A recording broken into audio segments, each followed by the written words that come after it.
Gewoon mijn flipflops aan, dus dat is goed. Ai. Okay, Jorn, we're live, eh? So, hello and welcome to everyone's watching to the 6th episode of the Fireside chat series with speakers of the Growth Conference. The man of the hour today is Jorn Vanisacker, VP of Marketing at Intuo, and one of the most inspiring entrepreneurs and marketers in Belgium that I know of. He's probably blushing right now, but it's true. Don't take my word for it. Just take a seat now and see for yourself. If you're watching either live or on replay, hit the reaction button or drop us a line in the comments. And if you have any questions for Jorn, just leave them in the comments and we'll get to them at the end. So Jorn, how bummed are you that you are now doing a live on Facebook and not having a beer on the terrace in Ghent? So people who are not living in Belgium right now, it's summer weather now. Everyone is out except for us. Yeah, and like summer weather is like 0.5% of the days of the year. So I'm like, respect to everyone that's watching now. I would say if I could choose, I would be at a barbecue right now. Okay, so first off, for everyone else, what the hell is Intuo? It's a question we get a lot, and it's a riddle we're trying to solve for a lot of people. But it's it's a cool riddle, right? And what Intuo is a software. It's a talent enablement platform. And what that means is that it's a software that gradually takes companies that want to, have a good performance management system in place. That means, managers becoming better coaches, having a feedback culture in place, measuring engagement of your employees. That ultimately for a company leads to better retention of your employees and higher performance. So it's a lot in one package, but we're actually growing a lot and trying, like, getting it across our future customers. So we're growing as we do what we do on a daily basis.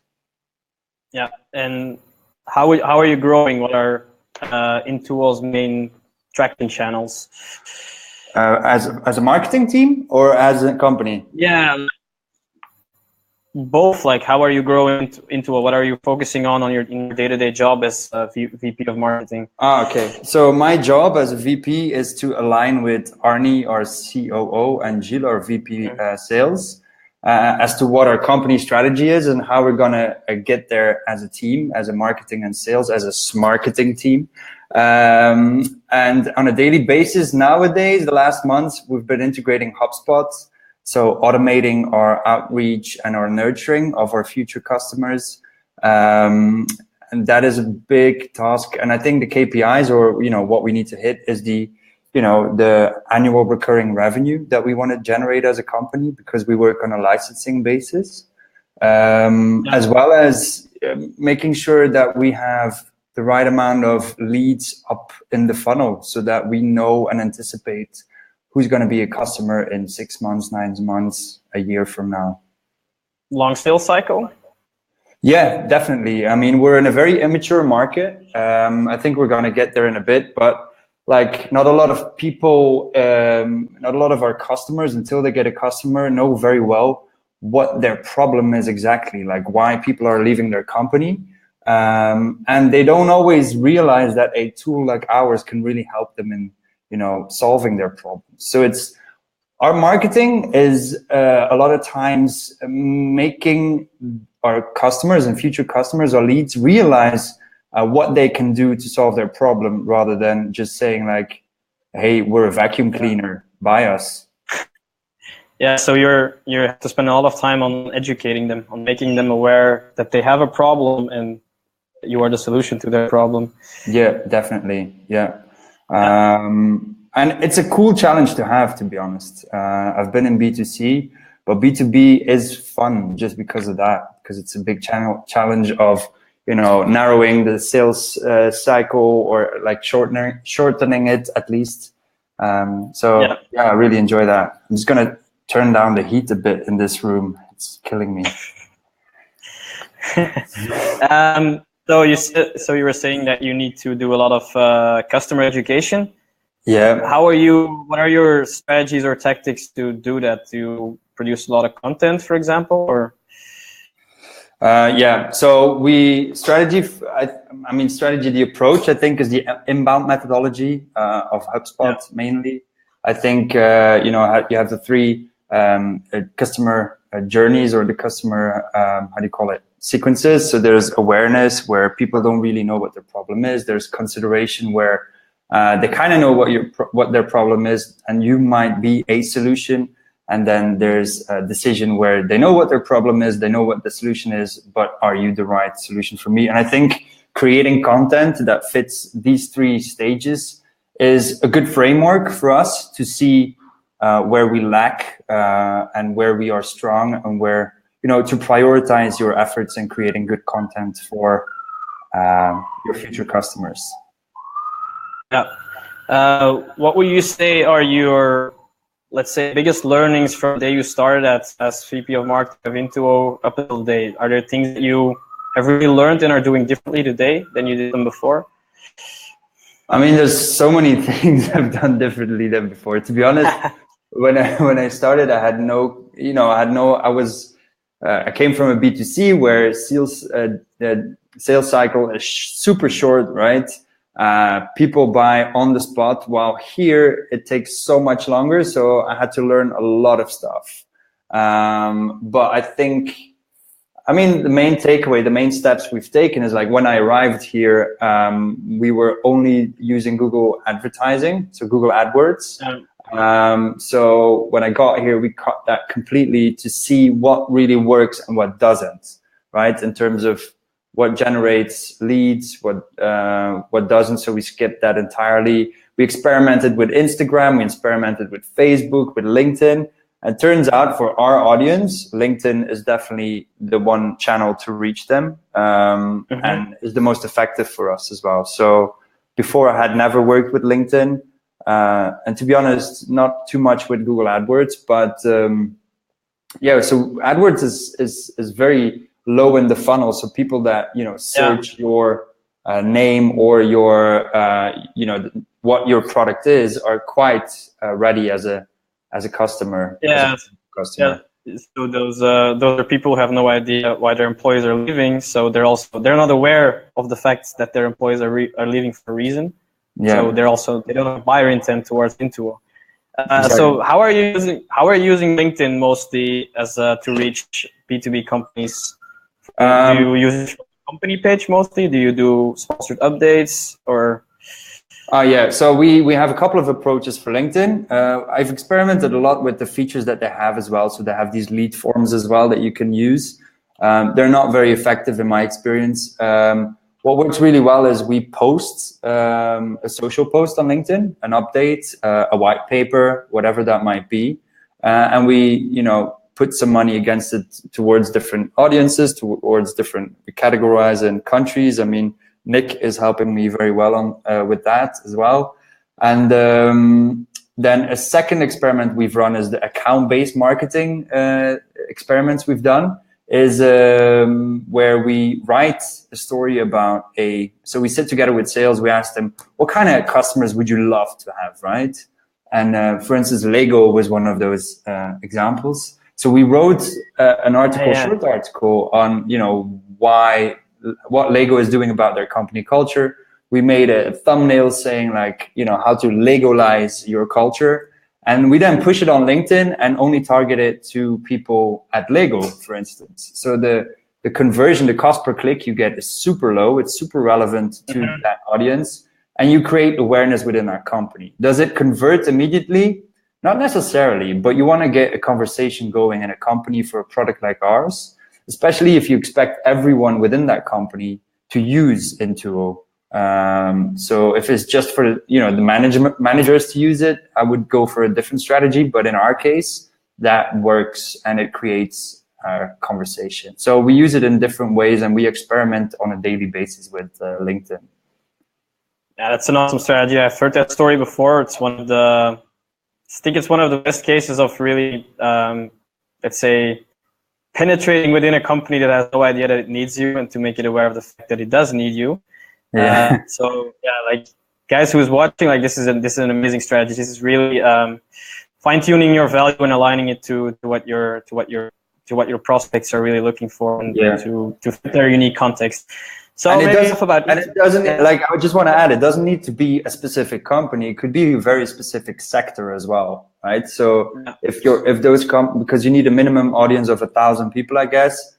If your audience or your companies are smaller companies, you could try and group them and try to target them as such as well. That's also possible as a segment.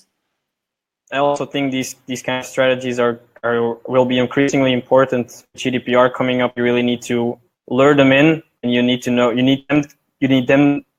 get them to come to you, and not the other way around. So more inbound and inbound and inbound. So Jorn, I know you're a startup guy, or I think of you like a startup guy. Where does that passion for startups come from? So just a little backstory, guys. Jorn in a previous life actually founded a Tinder-like app before Tinder actually existed.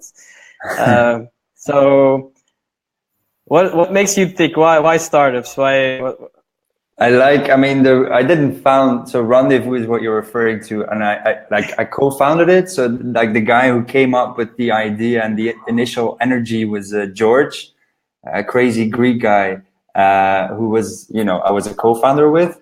And I think what attracts me to startups is the energy, the passion to create something and be kind of like fearless, not ruthless, but just, go and try stuff out and be equally passionate to prove a market, to prove a product for working. And I think in a larger organization, you will find a lot of people with that same drive and energy. And I think that's what entrepreneurship, is. But I think those people often get disappointed by the political walls they have to break through and stuff. And I think you get tired easily. I think it's a lot more fun to get tired breaking down, let's call it market walls or whatever, like, mental walls of people, of users, rather than just, institutional walls within companies. So I think that's what I like. The fast pace. Yeah. I think that's what I like. Changing the way people are leading their lives and changing their lives for the better and really rethinking how they do things. Yeah. I think that's pretty cool, right? If you can do that with your life, with your professional life, that's cool. Yeah. That's a cool way to live. And what's also interesting about something you mentioned is the entrepreneurial spirit, like doing it with other people who share the same kind of purpose, breaking down that kind of behavioral market walls. So what's the story with Rendezvous? Tell us about it. So Rendezvous was a kind of dating app where George, who got frustrated with sending virtual flowers to users pre-Tinder, we realized that all these dating apps don't really want you to date, because the more you use, the more you use the platform, the more money they make, right? So as a user, if meeting people is your intention, you're gonna have a hard time getting to meet those people. So that's where Rendezvous came from this market opportunity, where we decided, all right, let's make an app or a service, for that matter, where we focus on the end goal. So we monetize on the end goal, and in that sense, the motivations of the users and the service itself are aligned. So we partnered up with London coffee bars, wine bars, cocktail bars, where you would invite someone for a coffee, let's say, rather than liking them. So if they would, accept your coffee offer, you both purchase your first drink in the app, and you suggested a bar to each other that we partnered up with, and you meet at the bar. There's no extra fee, and that's it. And we would get 50% off each first coffee or cocktail or whatever that might be. And we were quite good in shortage. We were scaling, let's say, at a decent pace, not the best, but good enough. And it was time to get to the big numbers and to scale London-wide. And for that, we needed a lot of money. And we failed to raise that money in time, to be honest. Yeah, and Do you think it was?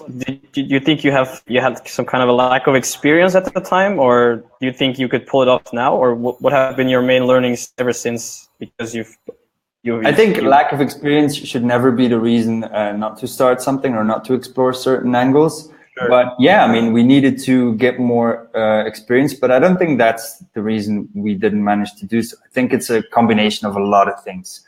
And I think we could have done things a lot faster. I mean, failed faster, learned faster for sure. But I think maybe we're a little bit too early. It's a combination of a lot of things. But the main thing is that I really enjoyed it. I think the people that went on the ride with us really enjoyed it. I don't blame anyone, and I hope no one blames me. But I mean, I enjoyed it so much, and it's taught me so many things. And it's I think the reason I'm here today at Intuo as well, and with the lessons taken from Rendezvous, the lessons now from Intuo, I'm sure we'll do some crazy stuff in the future as well. I once read an interesting quote from you that you should be fighting with your co-founder because it shows that both of you still have passion and really want to go until the bone to get it done. Yeah. Did you fight a lot with your co-founder at Revenue? Yeah, I mean, fighting. He told me that fighting might have been a poor choice of words, but I think it's that. I mean, he's Greek, so he's very passionate about his opinion as well. So I think for a lot of people, it might have come across as fighting, but we never really fought. But I mean, like we had tons of discussions that were quite heated, and like you said, it's because you have passion to make something great, and there's no precedent. Nobody has done it, before you. So you need to kind of battle to get towards the right direction, because if you compromise at those points in time, you will create something that's weak and doesn't benefit anyone, which is just a product, yeah, that's important. Do you ever see yourself founding another startup in your life? Yeah, for sure. I don't know what or where, but I like it. I like this environment. Even here at Intuo, it's crazy. Like we're 25 people strong, amazing team, and all aligned to create something, great and to benefit a lot of people in their careers. And you feel that passion. It's not something fake, It's something that's there. It's a fire that burns, and sometimes more gasoline gets poured over it. So it's crazy. Yeah, awesome atmosphere. If you think it would be B2B or B2C, or do you have no preference or no idea? That's a good question. I think B2B. I like B2B. It's more controllable. It's more predictable. I think from a feature standpoint, I think from a revenue standpoint, but like B2C is a lot more unpredictable. You need some lucky shots. Yeah. You need good timing. I mean, you need good timing with everything. But I think if you would look at it from a fail success ratio, I think B2B is more controllable and more interesting from a business perspective. And I mean, it doesn't mean because you're in a business environment that you can't add value to people. So, yeah. Yeah. Well, talking about lucky shots, I heard a great quote about you, another one, saying that it's not about luck, it's about planning an opportunity. Where did I say that? Feeling forward. Really? Planning an opportunity. So basically create your own lucky shots. I think so, right? I mean, if you're gonna shoot at a darts board 100 times versus 20 times, your chances of success are gonna increase significantly of hitting, the center point of a dart. I don't know how you call that, but if you don't shoot, you always miss.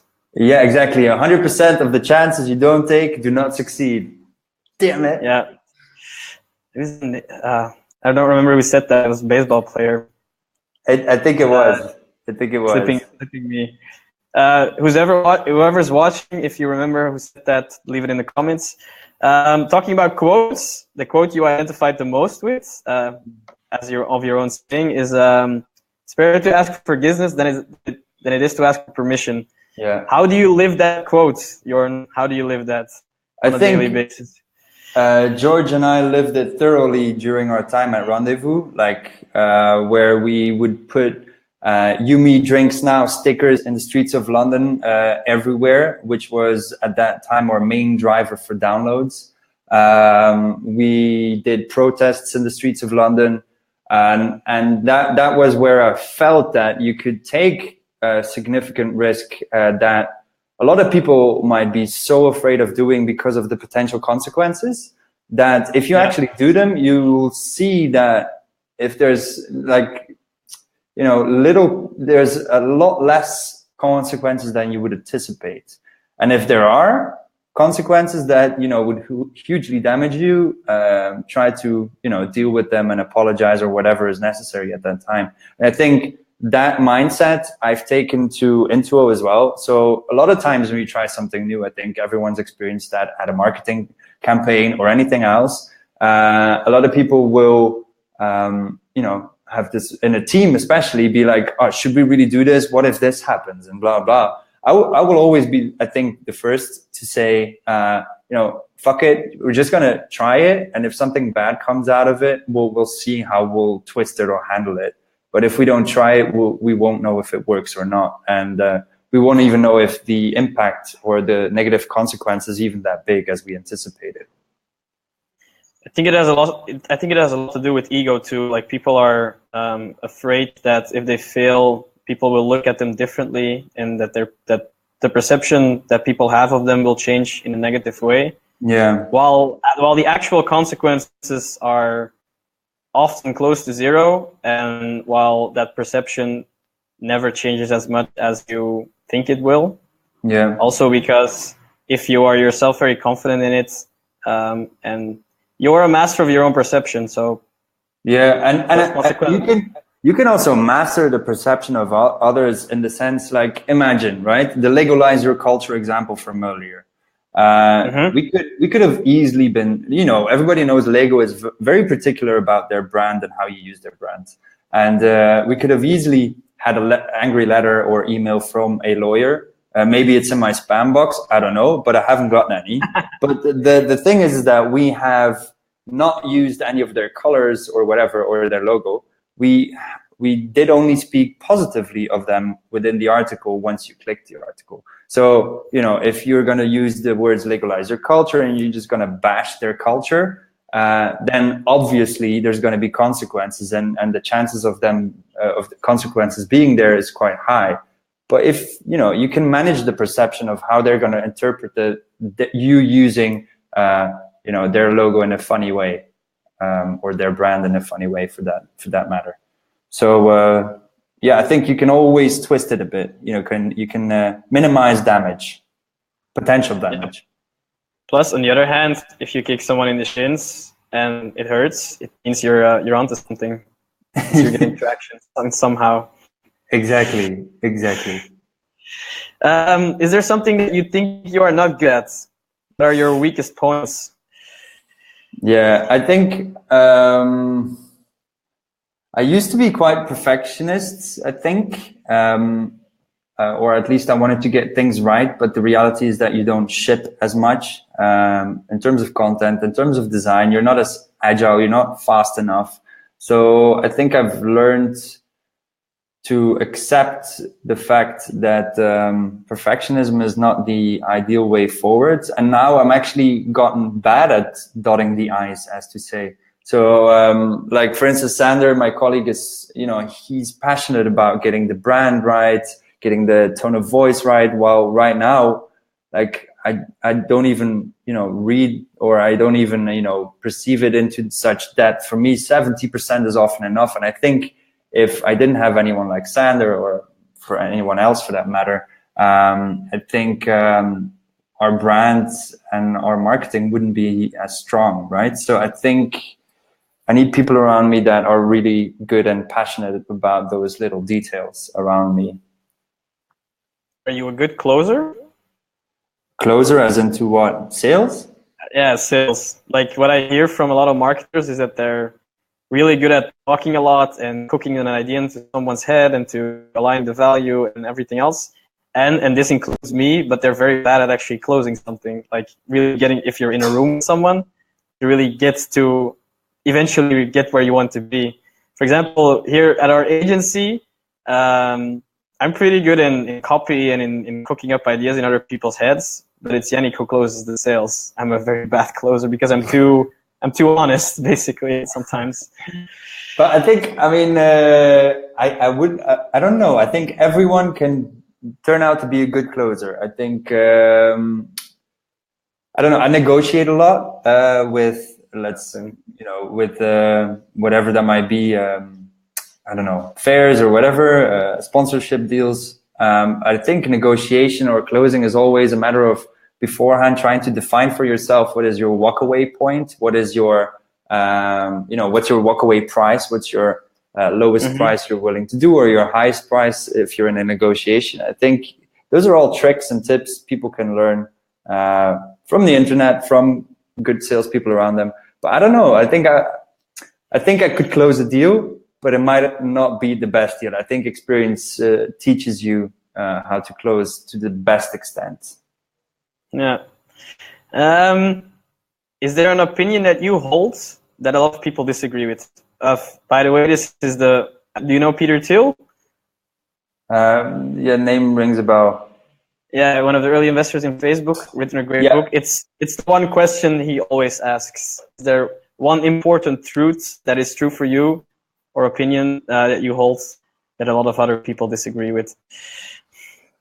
I think it's mainly political, because I like to have discussions and arguments, and I like to be like, all right, let's A/B test them. It's often a conclusion. But one thing I would really love to A/B test, and that I'm quite, passionate about, is like universal basic income. But it's a political thing, right? So I honestly believe that the world would be a better place and a more agile place if we had a system like that, especially now that we are all, getting older, and pensions are going to be impossible to pay and all these things. But that's a whole other conversation. So on that point, I often get people disagreeing with me. I also think there's a lot of people who agree with you. I think mostly the older generation. Creative people agree.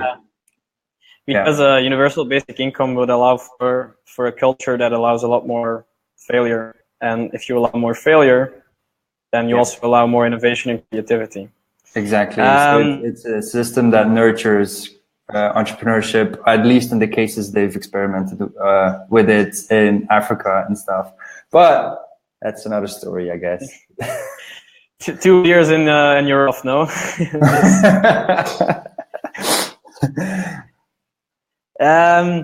So would you think of yourself as someone who is creative? Yeah, I mean, yeah. I love good concepts. I love good campaigns. I'm into the whole number thing and conversions and all these things. But I get most enjoyment out of creating good visually appealing campaigns that convert. That is the part of marketing I love most, I think. And when it comes to creativity, when or where do you get your best ideas, or how do you have some kind of process or something? Or like the most basic answer is like under the shower. That's where I get my best ideas most of the time. Running, I would say running, like 25% into running, like into your run, a lot of good ideas, or at least solutions to your problem, I would say. And I think the internet is a great way to get ideas, right? Benchmarking certain things. I mean, always assuming that you're the first one with a certain problem is a weird idea to have. So I love the internet. I will always, when people have ideas or whatever, I will always ask for benchmarks as well. Like, how have other people done it? Why hasn't that worked? Why? So it's the same with entrepreneurship. I think every campaign can be a new company, right? So like, for instance, our company culturetest.com that we've launched was 8 on Product Hunt. So that alone was a nice campaign, but it could be it could be a standalone, company if you think of how it would monetize itself. Side project marketing. Yeah, I mean, that's where we are pushing a lot for our clients right now, where you scratch an itch of a target audience by developing a tool for it. Pretty agile, and basically it's inbound marketing, but you don't have to write content every week to keep it up. It's an exactly. asset for life. It's something that can be there forever, right? It's true. Yeah. Yeah, I agree completely with that approach, and it's a fun approach, right? It's so cool to make these things. You spend one sprint doing them, and you see what comes out of it. Yeah. Do you think of yourself as a weird person? Are you a weirdo, Jorn? I don't know. At times, I think I am. I don't know. Like, I think our whole company sometimes is full of weirdos, but I think that's cool. That's a cool place to be at. So let's say I'm like 60, 70% weirdo. 100% when you're doing Facebook Live while everyone's having beers on the terrace outside. Yeah, that for sure. And everyone who's watching now is also pretty weird. Yeah, we don't have so many viewers right now. It's less than the last few times, but I totally get why. But the replays, like, it gets replayed a lot all the time. So, I hope so. Just people are going to see this. Don't worry about it. I'll also post it on LinkedIn. So. Okay, cool. Make sure to tag me and Intuo. Yeah, of course, because LinkedIn is Intuo's main traction channel. Something we learned today. I have one last real question for you, like a deep, challenging question. What is your 2 cents advice for aspiring entrepreneurs, growth marketers, basically people like you, people impact driven, creative? I'd like to think I was someone like that too, or I still am today. But both for you and for me, we had to find our way. So what would your main advice be for someone who's now maybe still in school or something? I think the main advice is actually like, how do you call it? A recapitulation, or is that a right word? I don't know if it exists, of what we've been discussing now. So like a good mix, like basically what we've been talking about right now is entrepreneurship and marketing, what you guys are working on as well. For other companies, it's scratching that itch. It's solving an actual problem, whether that is of a certain segment, a smaller group of people, or it's a big group of people, might be anything. But as long as you're not scratching an itch, you're not creating a campaign or a product or whatever that you might think pick up or add value to those people, don't do it. If it's something that you think that people might benefit today or tomorrow, somehow, make sure you're right. Make sure you've talked to people, you've gathered people around the table, posed some questions, and that you're on the right track. Because otherwise, it's just, it's not a waste, but it's just a pity of all the energy that you're about to put in or have put in. So try to talk to a lot of people, and don't be afraid that people are going to steal your marketing idea or startup idea, because people need to put in so much energy to make an idea work that, they really need to believe in it, and they need to be really passionate about the fact that their solution or their campaign will be the key differentiator in the world, or whatever the idea lives, might be space. Basically, if they would be able to steal your idea and do it better than you are doing it, then you're not passionate enough about it. Maybe, might be that, might be a lot of things. And so, guys, to make sure you're on the right track, rather ask for forgiveness than you ask for permission. You should print that on a T-shirt. So Jorn will be at the startup growth panel at the growth conference. Yeah. But maybe they should hear it from you. Like, why should they come on the 7th of June to Antwerp to come to this growth conference thing with all these people from abroad?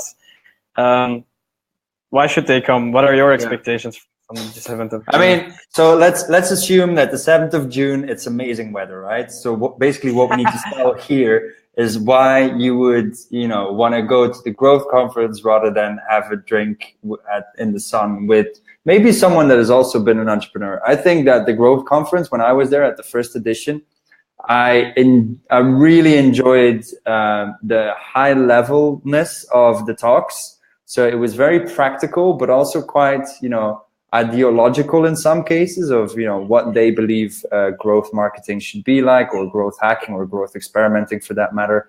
And also the people present were, there were, I think, 100 people there, and I've spoken to, I think, 20 of those. We met there as well, Gilles. And sure. I think everybody there is super passionate about marketing, about, creating value for people at certain stages in their lives or buyer journeys. So if you're trying to start a company, you need to be there because you're going to have passionate people that, are going to help you out. If you're a marketer and you have questions about, how to tackle certain problems, you're going to find them at the growth conference rather than at a terrace in the sun. So be there.